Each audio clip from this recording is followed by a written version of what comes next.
Now in my previous video, I showed you how I made my first $10 million.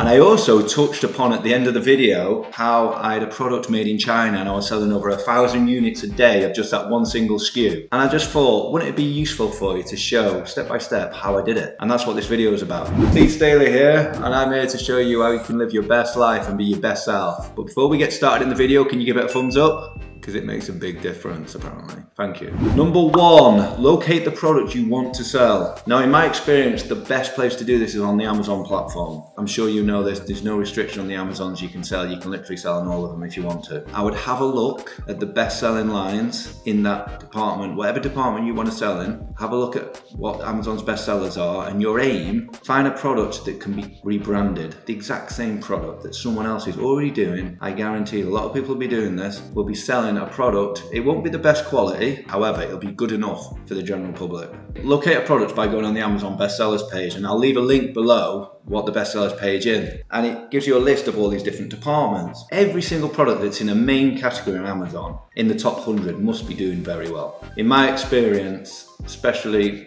going back a few years, any product in the top 100 in video games or toys was selling hundreds a day. I know that I got a product, like I said, to number one on Amazon. I was selling 1,300 units a day of that product.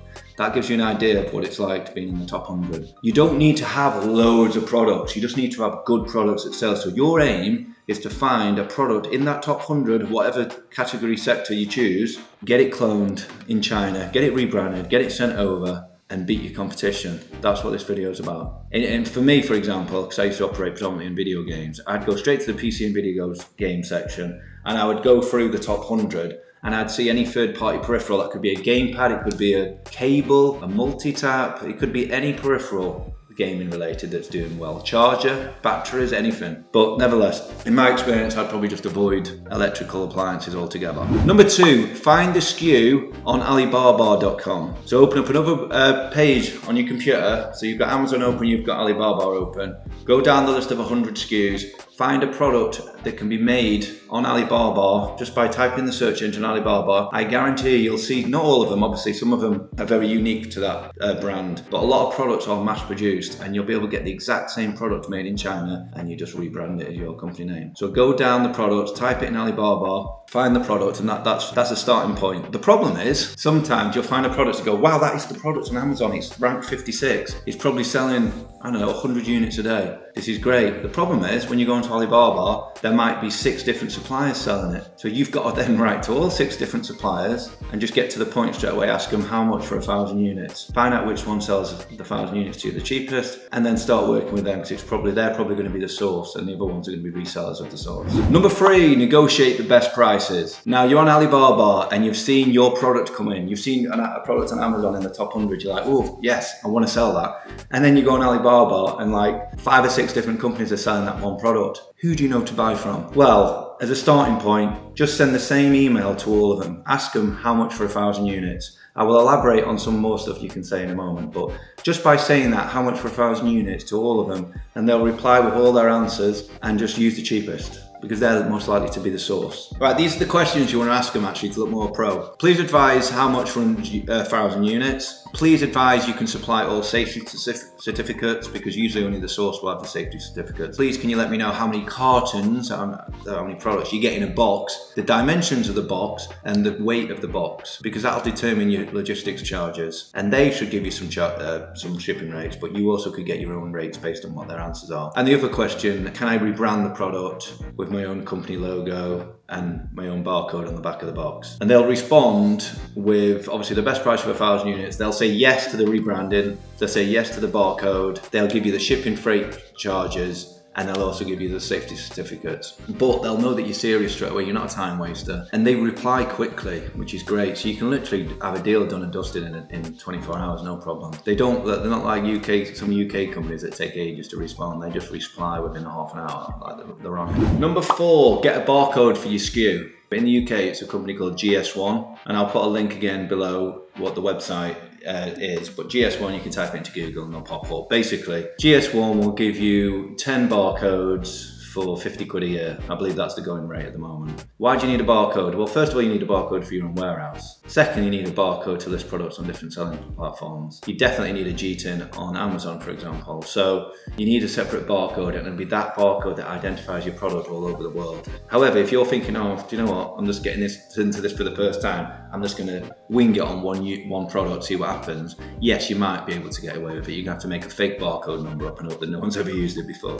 Simple as that. Very likely you'll do one product, do really well on it, and then go, do you know what? I can do 10 products here. And then you can take it as far as you want. You can do 100 products. And believe it or not, doing 100 products, you might think, oh, it might be quite hard to manage 100 products. It's not that hard. Number 5, buy. That's it. You've got your GS1 barcode. You've got your prices from the Chinese supplier. All you've got to do now is make the order. Now you can, if you're creative, you can have the branding. But what you can do if you want to, you could redesign the packaging. A lot of Chinese companies will help you redesign it. They might even redesign it for you. Because let's be honest, some of the Chinese packaging isn't very professional, in my opinion. But they're getting better at it, but nevertheless, some of it's not that good. And I used to rebrand some packaging. What freight you're gonna use. You can, like I said, you can get your own quotes off logistical suppliers, or you can just use theirs. That's up to you, whatever's cheapest. Number 6, start to build your website page online, whether it's on your website, whether it's on Amazon's website. I'd start building it as soon as you bought, because what I used to do was I used to start putting pre-orders on my site, and people would start buying it before it even come in. I'd put like a pre-order date of like 20 days away or 25 days, but usually the stock, especially the air stock, would come in earlier anyway. You've got the detail, you've got the information off the Chinese supplier. They'll have loads of high-res images of the product, they'll have loads of information. Get the website built, ready, with the page. That's what I'd do. I'd get it ready to go. And as soon as your stock lands, bang, you're on it straight away. Make sure your page is as wonderful as possible. And I used to always go by the motto of more information, more money. As in, more people will buy off you, the more information you put on a product page. So just cram it with loads of useful information on why people want to buy that product. Number 7, your stock's landed. Now get running a promotion. Why a promotion? Well, let me tell you, actually this is especially true probably on any website out there. But if you have a product land and you go out at the highest price straight away, so let's say you've got a product that's retails at around $14.99, that in your head that's where you're selling it at. Go out at $9.99. Literally go out at $9.99. I'm presuming that $9.99 will be about your break-even point, because you're probably looking to make about £4 on that product, £4 or £5. Starting the product off on a promotion, in my experience, will always work best, and I'll tell you why. Even if you're on your own website, it's good because it generates interest. But more importantly, on Amazon or eBay, especially Amazon, these websites, they love previous sales history, and they will push the product further and harder up the searches if they know your product is a good one. That's based on sales, and it's based on customer feedback. So if you've got like, I don't know, 200 feedbacks of 5 out of 5 stars, Amazon's going to love you. They're going to always push that product for the next 5 or 10 years. Literally, they're going to push it, and that's where you want to be. You want to be in that group. Do you know when you looked at the top 100 bestsellers at the start, you want your product to be literally sat next to where the product that inspired you to buy. You want to overtake that product. And this is how you do it. You do it by being cheaper than them. I know it's not rocket science.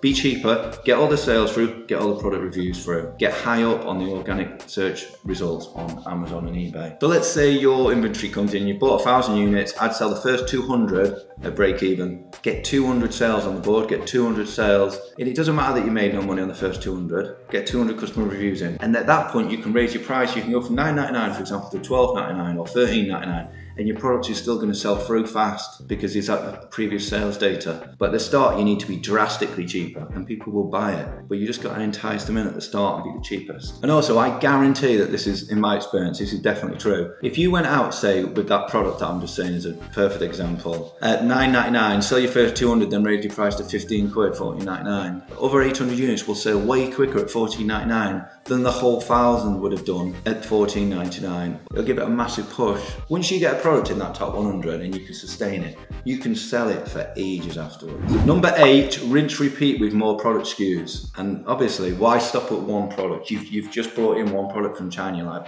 wow, this is quite easy, this is. I'm making X amount of profit a month, whatever that might be. Let's just say it's £1,000 a month, could be £2,000 a month, I don't know. Let's say £1,000 a month, but let's say you bring in another 50 products, and all of a sudden you're making 50 grand a month on 50 products, which won't take up loads of your time. Sounds quite good, doesn't it? And it's honestly, it's doable. It is definitely doable. You just got to pick the right product and market it and do a promotion at the start and give it a push. Okay, right. I'm going to share with you now the bonus at the start of the video when I said I've got a technique to manipulate the Amazon search engine. Now, this definitely used to work, and I admit I've not tried it for a few years. Will it still work now? It might do, I don't know. But what you do is you do a search for the best-selling product that you're basically getting cloned in China. So, for example, again, I'm going to use the same example. PlayStation charger, right? You put in the search engine PlayStation charger. The PlayStation charger that you can get rebuilt in China comes up at the top of the listings. You click on it, and then on that screen, you type in the name of your charger, and you do a search.